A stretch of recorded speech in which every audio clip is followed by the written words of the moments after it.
Welcome back, underdogs, misfits, and other little lunatics, to the wrap up of Stand By Me. That's right. All right, let's get into it. We all jumped like we had been goosed, and Vern cried out. He admitted later that he thought for a second that the voice had come from the dead boy. Ooh. On the far side of the boggy patch, where the woods took up again, masking the butt end of the road, Ace Morrell and Eyeball Chambers stood together, half obscured by a pouring gray curtain of rain. They were both wearing red nylon high school jackets, the kind you can buy in the office if you're a regular student, the same kind they give away free to varsity sports players. Their DA haircuts had been plastered back against their skulls, and a mixture of rainwater and Vitalis ran down their cheeks like Erstat's tears. Scum bitch, Eyeball said. That's my little brother. Chris was staring at Eyeball with his mouth open. His shirt, wet, limp, and dark, was still tied around his skinny middle. His pack, stained a darker green by the rain, was hanging against his naked shoulder blades. You get away, Rich, he said in a trembling voice. We found him. We got dibs. Fuck your dibs. We're going to report. I'm. No, you're not, I said. I was suddenly furious with them.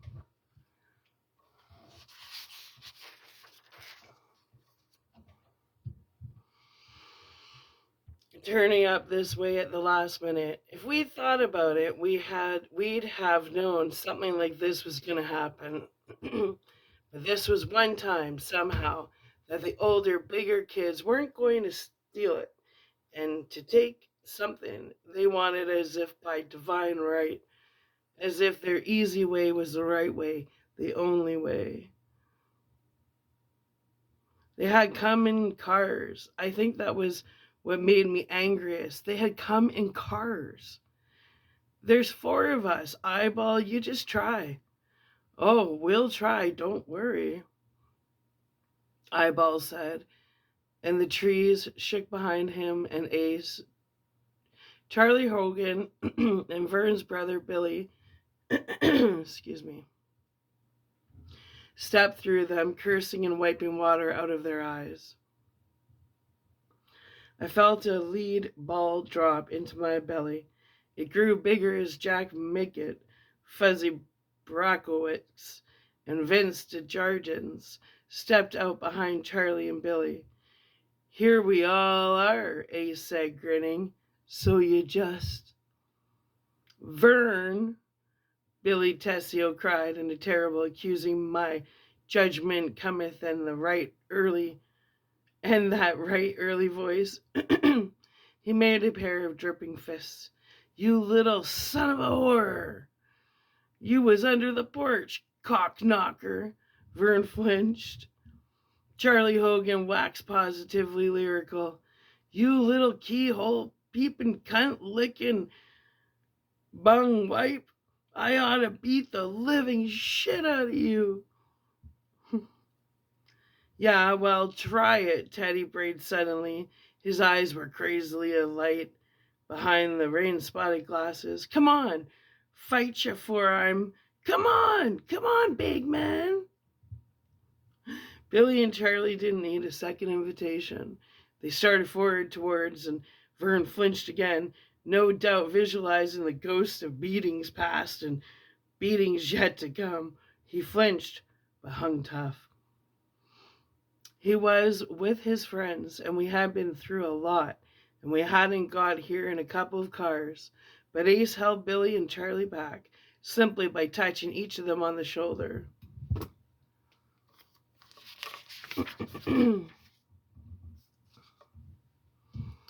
Now listen, you guys, Ace said. He spoke patiently, just as if we weren't all standing in a roaring rainstorm.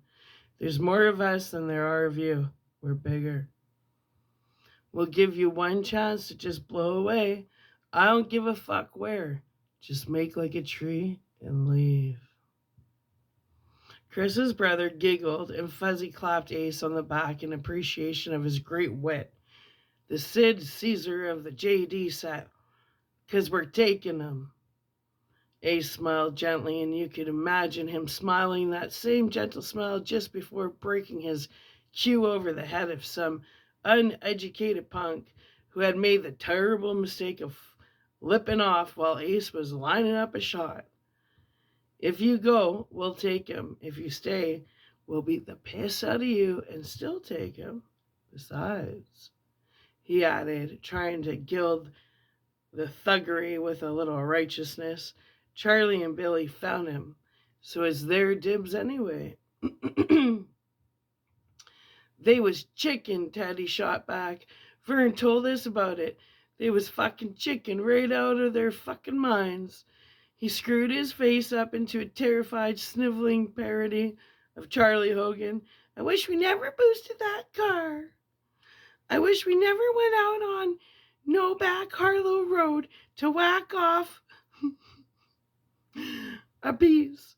Oh, Billy, what are we going to do? Oh, Billy. I think I just turned my Fruit of the Looms into a fudge factory. Oh, Billy. That's it, Charlie said, starting forward again. His face was knotted with rage and solemn embarrassment. Kid, whatever your name is, get ready to reach down your fucking throat the next time you need to pick your nose. I looked wildly down at Ray Brower. He stared calmly up into the rain with his one eye below us, but above it all. The thunder was still booming steadily, but the rain had begun to slack off. What do you say, Gordy? Ace asked. He was holding Charlie lightly by the arm, the way an accomplished trainer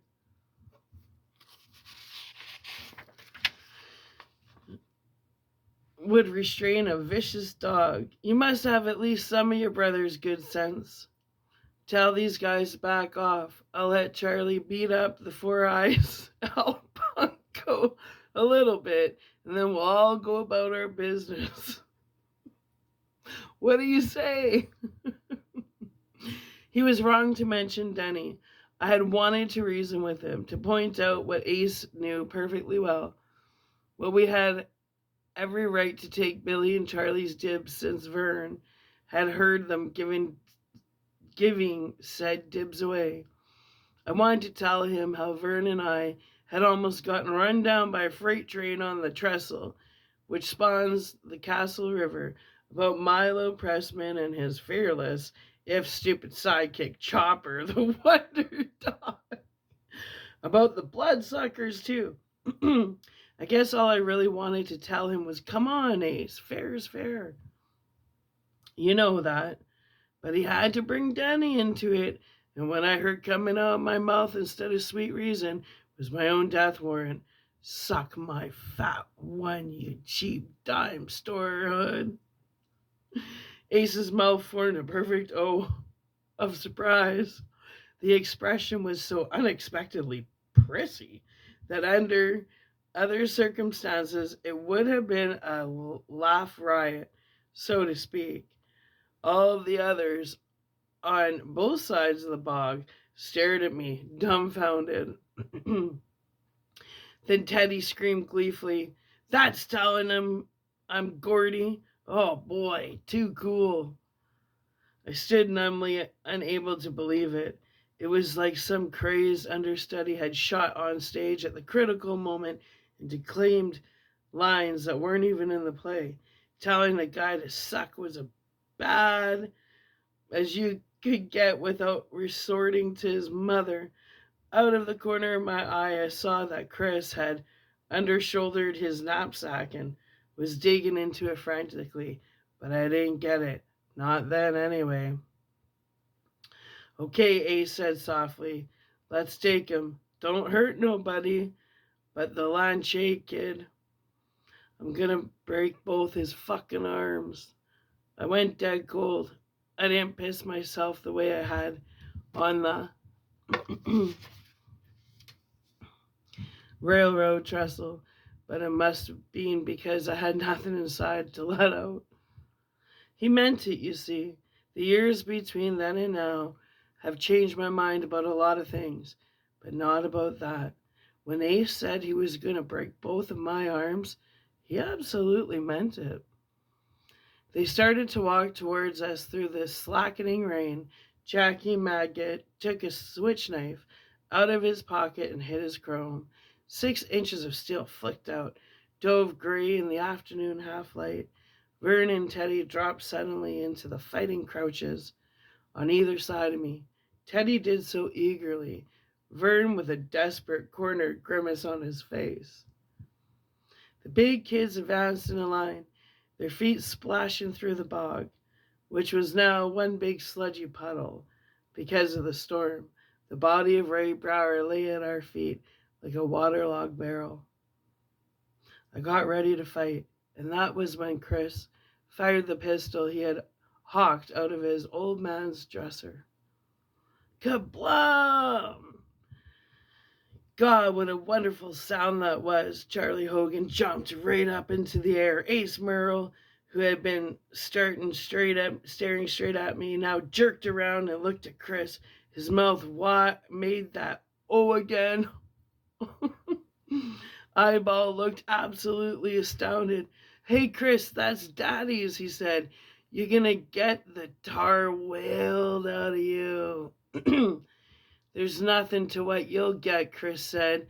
His face was horribly pale, and all the life in him seemed to have been sucked upward into his eyes. They blazed out of his face.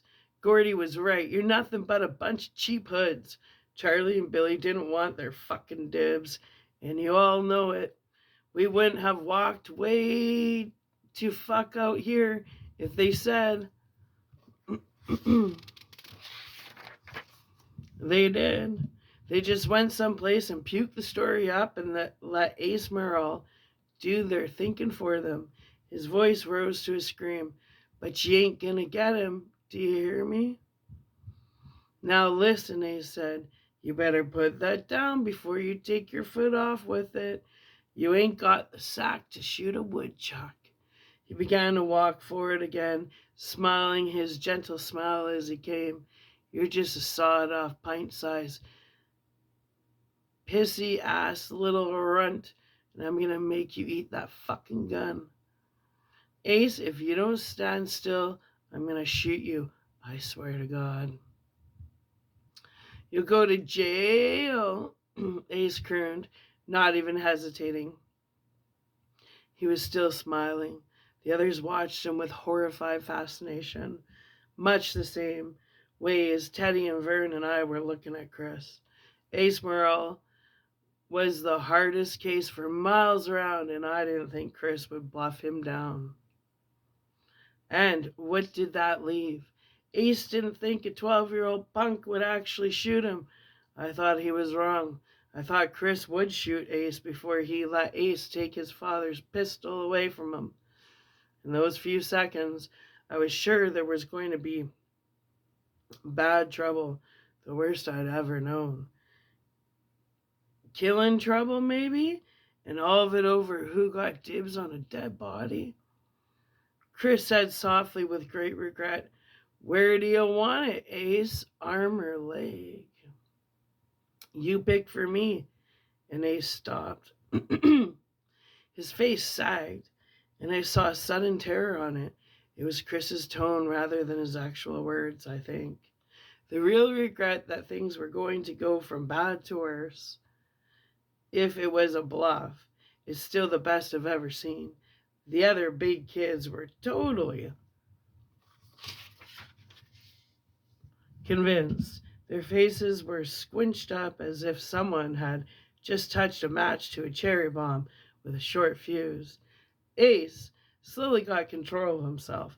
The muscles in his face tightened again, his lips pressed together, and he looked at Chris the way you look at a man who has made a serious business proposition to merge with your company or handle your line of credit or shoot your balls off.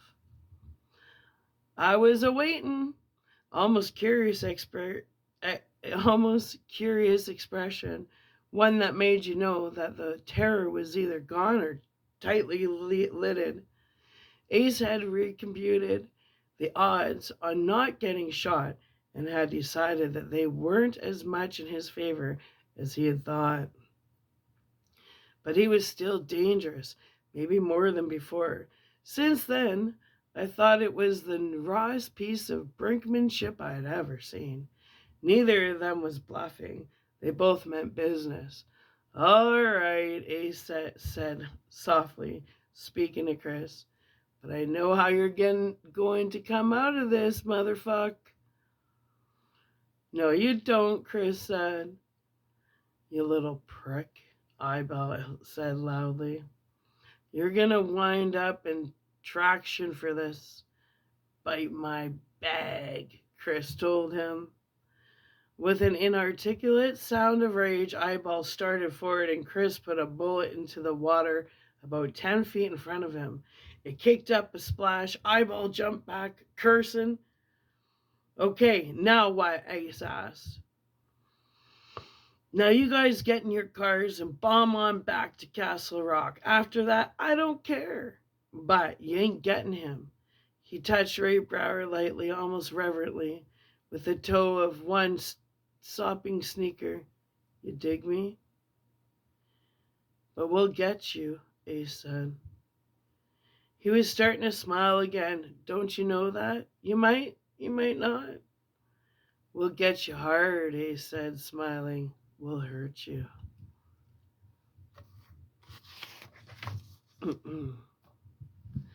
I can't believe you don't know that. We'll put you all in the fucking hospital with fucking ruptures, sincerely. Oh, why don't you go home and fuck your mother some more? I hear she loves the way you do it. Ace's smile froze. I'll kill you for that. Nobody ranks my mother. I heard your mother fucks for bucks, Chris informed him, and as Ace began to pale, as his complexion began to approach Chris's own ghastly whiteness, he added, in fact, I heard she throws blowjobs for jukebox nickels. I heard. Then the storm came back viciously all at once. Only this time it was hail instead of rain. Instead of whispering or talking, the woods now seemed alive with hokey B-movie jungle drums. It was the sound of big icy hailstones honking off tree trunks. Stinging pebbles began to hit my shoulders.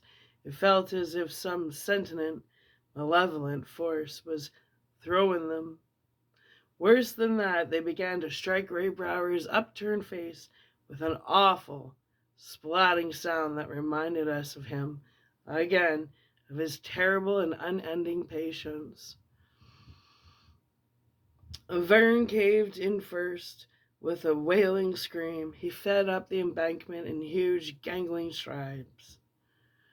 Teddy had out a minute longer, then ran after Vern, his hands held up over his head on either side. Vince DeJargens floundered back under some nearby trees, and Fuzzy Barkowitz joined him, but the others stood pat, and Ace began to grin again.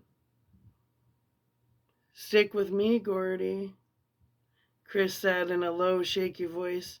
Stick with me, man. I'm right here.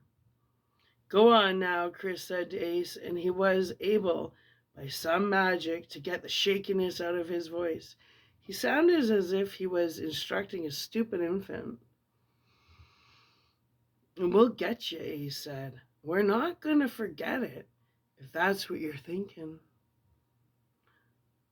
This is big time, baby.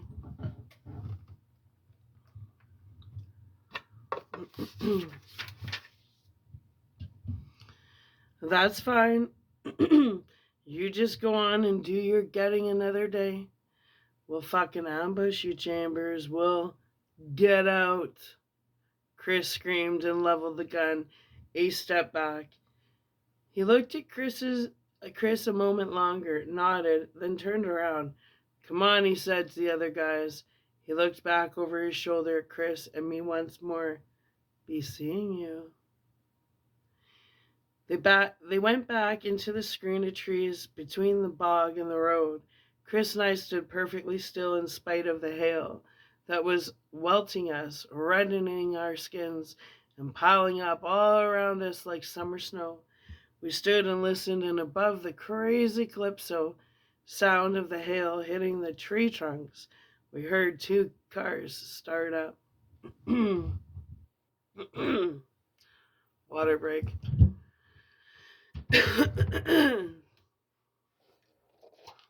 Good book, eh?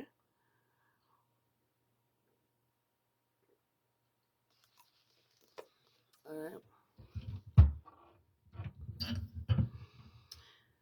Stay right here, Chris told me, and he started across the bog.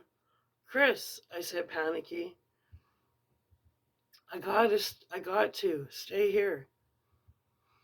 It seemed he was gone a very long time. I became convinced that either Ace or Eyeball had lurked behind and grabbed him. I stood my ground with nobody but Ray Brower for company and waited for anybody to come back. After a while, Chris did. He did it, he said. They're gone. You sure? Yeah, both cars. He held his hands up over his head, locked together with the gun between them, and shook the double fist in a Rory championship gesture. Then he dropped them and smiled at me. I think it was the saddest, scariest smile I had ever seen. Suck my fat one. Whoever told you had a fat one, LaChance? Biggest one in 4 counties, I said. I was shaking all over. We looked at each other warmly for a second and then, maybe embarrassed by what we were seeing, looked down together. A nasty thrill of fear shot through me, and the sudden splash as Chris shifted his feet let me know that he had seen too. Ray Brower's eyes had gone wide and white, starry and pupilless, like the eyes that look out at you from Grecian statuary. It only took a second to understand what had happened, but understanding didn't lessen the horror. His eyes had filled up with the round white hailstones. Now they were melting and the water ran down his cheeks as if he were weeping for his own grotesque position. Ah.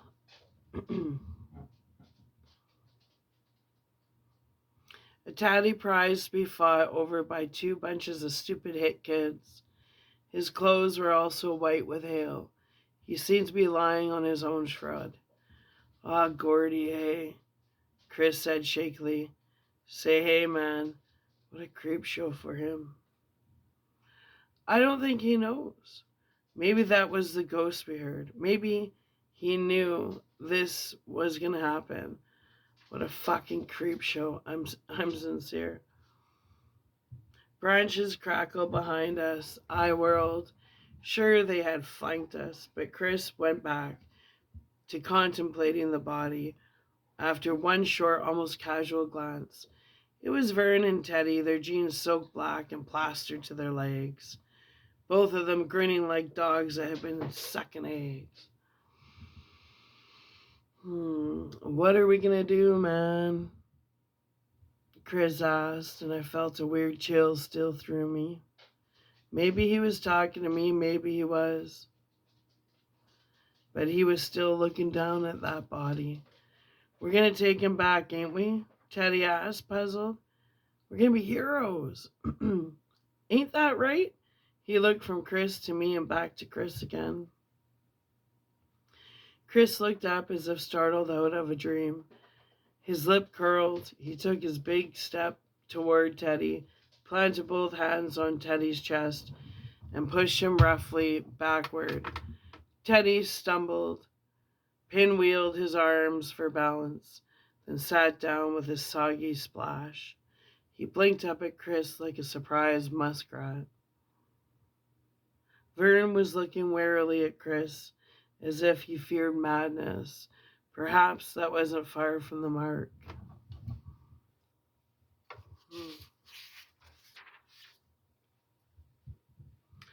Keep your trap shut, Chris said to Teddy. Paratroops over the side my ass. You lousy rubber chicken. It was the hail.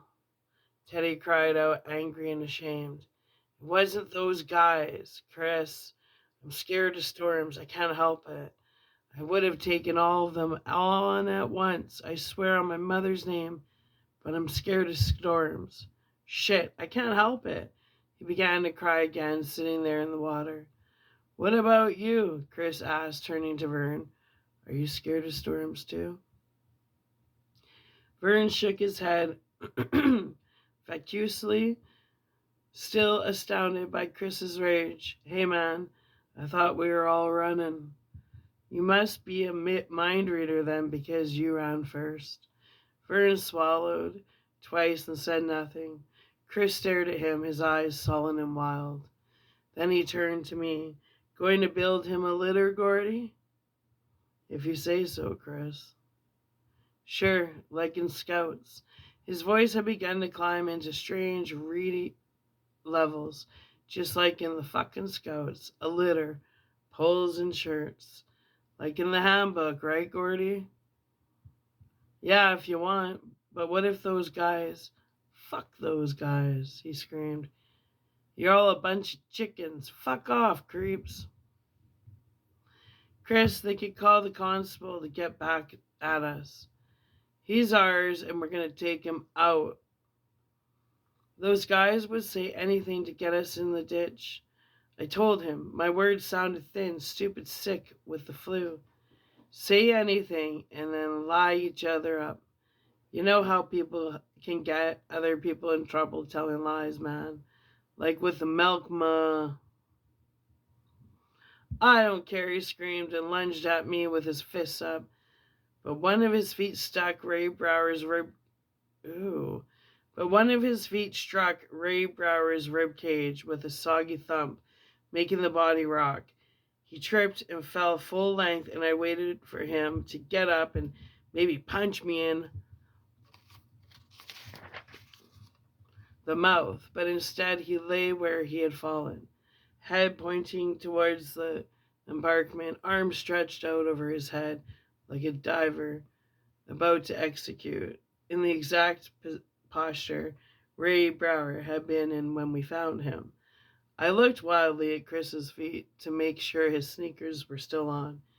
Then he began to cry and scream, his body bucking in the muddy water, splashing in around, fists drumming up and down in it, head twisting from side to side.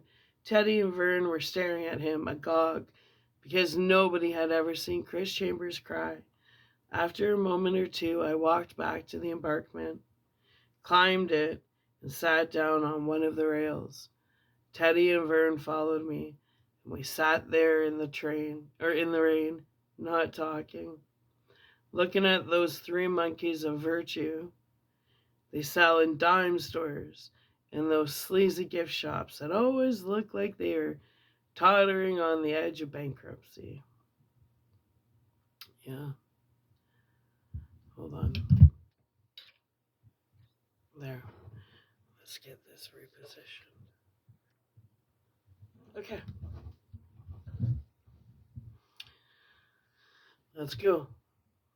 It was 20 minutes before Chris climbed the embankment to sit down beside us. The clouds had begun to break. Spears of sun came down through the rips. The bushes seemed to have gone 3 shades darker green in the last 45 minutes. He was mud all the way up one side and down the other. His hair was standing up in muddy spikes. The only clean parts of him were the whitewashed circles around his eyes. You're right, Gordy, he said. Nobody gets last dibs. Goocher all around, huh? I nodded. 5 minutes passed. No one said anything, and I happened to have a thought. Just in case they did call Bannerman. I went back down the embankment and over to where Chris had been standing. I got down on my knees and began to comb carefully through the water and marsh grass with my fingers.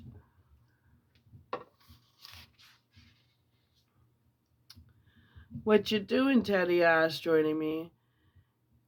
"It's to your left, I think," Chris said and pointed. I looked there, and after a minute or two I found both shell casings. They winked in the fresh sunlight. I gave them to Chris. He nodded and stuffed them into a pocket of his jeans. "Now we go," Chris said. "Hey, come on," Teddy yelled in a real agony. "I want to take Listen, dummy," Chris said. "If we take him back, we could all wind up in the reformatory. It's like Gordy says, those guys could make up any story they wanted to. What if they said we killed him, huh? How would you like that?" "I don't give a damn," Teddy said sulkily. Then he looked at us with absurd hope. "Besides, we might only get a couple of months or so. As accessories, I mean. We're only 12 fucking years old. They ain't gonna put us in the Shawshank." Chris said softly, "You can't get in the army if you got a record, Teddy." I was pretty sure that was nothing but a bald-faced lie, but somehow that didn't seem the time to say so. Teddy just looked at Chris for a long time, his mouth trembling. Finally, he managed to squeak out, "No shit." "Ask Gordy." He looked at me hopefully. "He's right," I said, feeling like a great big turd. "He's right. Teddy, first thing they do when you volunteer is to check your name through R&I. "Holy God. We're going to shag ass back to the trestle," Chris said. "Then we'll get off the tracks and come into Castle Rock from the other direction. If people ask where we were, we'll say we went camping up on Brickyard Hill and got lost." "Milo Pressman knows better," I said. "That creep at the Florida Market does too."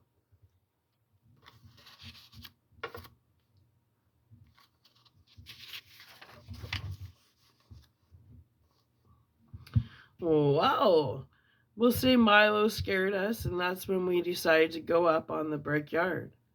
I nodded. That might work if Vern and Teddy could remember to stick to it. "What about if our folks get together?" Vern asked. "You worry about it if you want," Chris said. "My dad'll still be juiced up." "Come on then," Vern said, eyeing the screen of trees between us and the back Harlow Road. He looked like he expected Bannerman, along with a brace of bloodhounds, to come crashing through at any moment. "Let's get while we're getting's good." We were all on our feet now, ready to go. The birds were singing like crazy, pleased with the rain and the shine and the worms and just about everything in the world, I guess. We all turned around as if pulled on strings and looked back at Ray Brower. He was lying there alone again. His arms had flopped out when we turned him over, and now he was sort of spread-eagled, as if to welcome the sunshine. For a moment, it seemed all right, a more natural death scene than any ever constructed for a viewing room audience by a mortician. Then you saw the bruise, the cake blood on the chin and under the nose. And the way the corpse was beginning to bloat, you saw that the blue bottles had come out with the sun and that they were circling the body, buzzing idly. You remembered that gassy smell, sickish but dry, like farts in a closed room. He was a boy our age. He was dead. And I rejected the idea that anything about it could be natural. I pushed it away with horror. "Okay," Chris said, and he meant to be brisk, but his voice came out of his throat like a handful of dry bristles from an old whisk broom. Double time. We started to almost trot back the way we had come.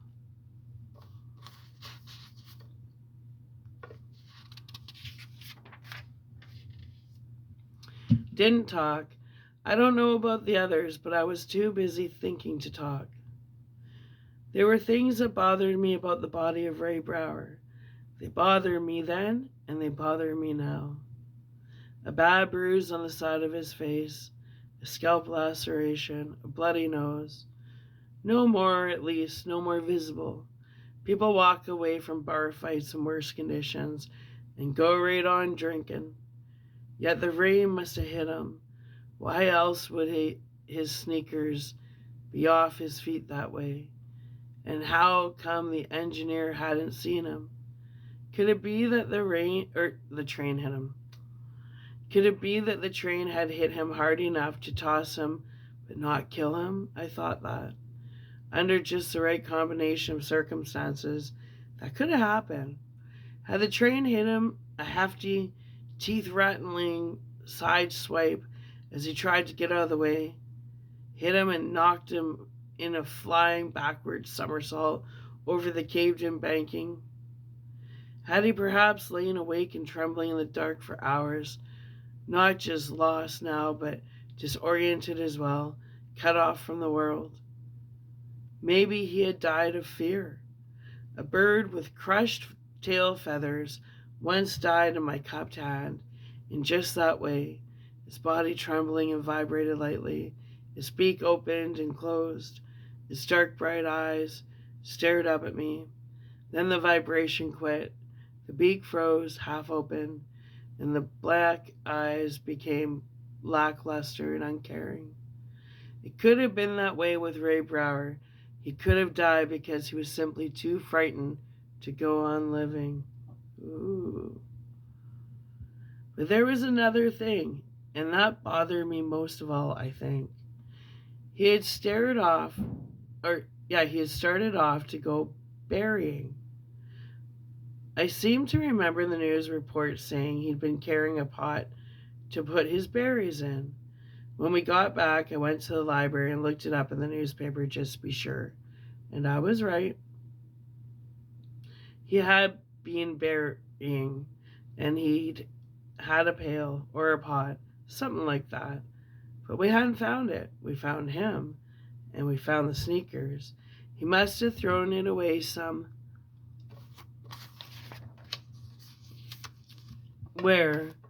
between Chamberlain and the boggy patch of ground in Harlow where he died. He perhaps clutched it even tighter at first, as though it linked him to home and safety.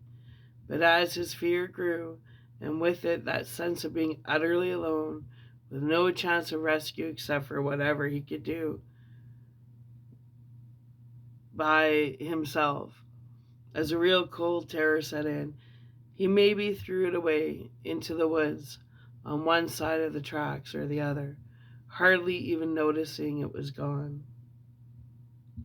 I thought of going back and looking for it. How does that strike you for morbid?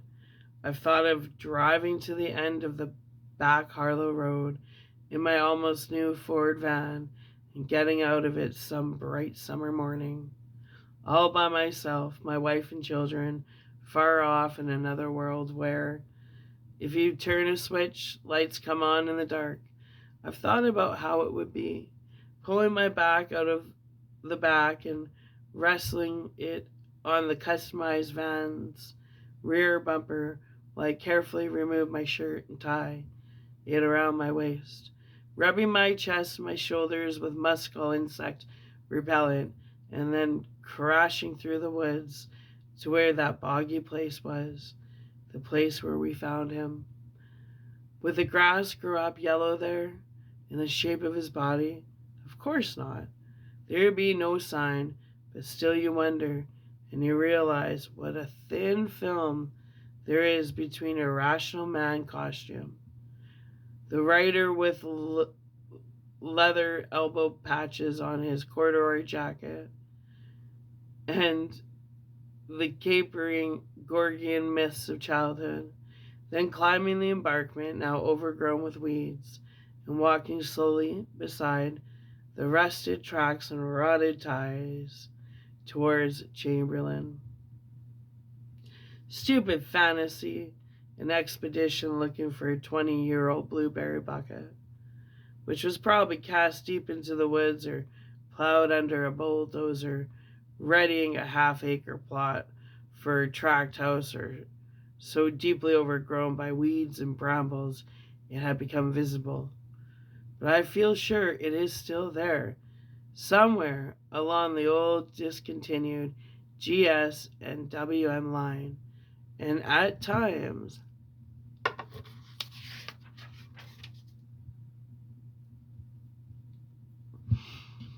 the urge to go and look is almost a frenzy. It usually comes early in the morning when my wife is showering and the kids are watching Batman and Scooby-Doo on Channel 38 out of Boston, and I'm feeling the most like the pre-adolescence Gordon LeChance that once trod the earth, walking and talking and occasionally crawling on his belly like a reptile. That boy was me, I think. And the thought which follows, chilling me like a dash of cold water, is, which boy do you mean? Sipping a cup of tea, looking at sun slanting through the kitchen windows, hearing the TV from one end of the house and the shower from the others, feeling the pulse behind my eyes. That means I got through one beer too many the night before. I feel sure I could find it. I would see clear metal winking through the rust, the bright summer sun reflecting in back to my eyes. I would go down the side of the embankment, push aside the grasses that had grown up and twined toughly around its handle, and then I would, what? Why? Simply pull it out of time. I would turn it over and over in my hands, wondering at the feel of it, marveling at the knowledge that the last person to touch it had been long years in his grave. Suppose there was a note in it. Help me, I'm lost. Of course there wouldn't be. Boys don't go out to pick blueberries with paper and pencils. But just suppose. Imagine the odd field would be as dark as an eclipse. Still, it's mostly just the idea of holding that pail in my two hands. I guess as much as simple as of my living as his dying. Proof that I really do know which boy it was.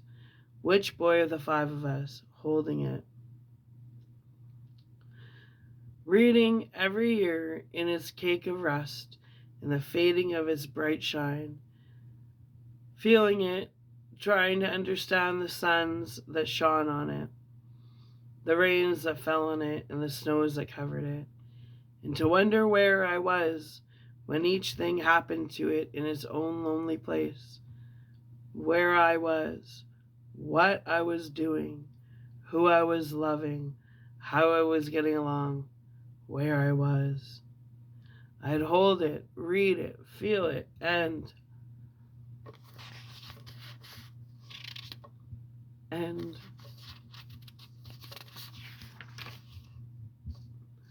look at my own face and whatever reflection might be left.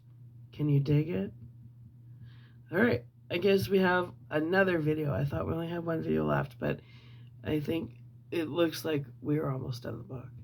So, my little underdogs, misfits, and other little lunatics, we're going to be wrapping up Stand By Me, and I don't know, it's so different reading the book. Like, that chapter I just read, you know, that's not in the movie, right? In the movie, they find the body, then Ace and the older gang show up, and they have their little standoff with the gun, and then they just start walking home. But this part, it really made me think a lot, too. Stephen King is a phenomenal writer. Wow. All right, we're going to upload this, and we're going to wrap this up. And then we're going to get into Pet Sematary. Why? Because Stephen King kicks ass. That's why. Anyway, I love you. I'll be back. Bye.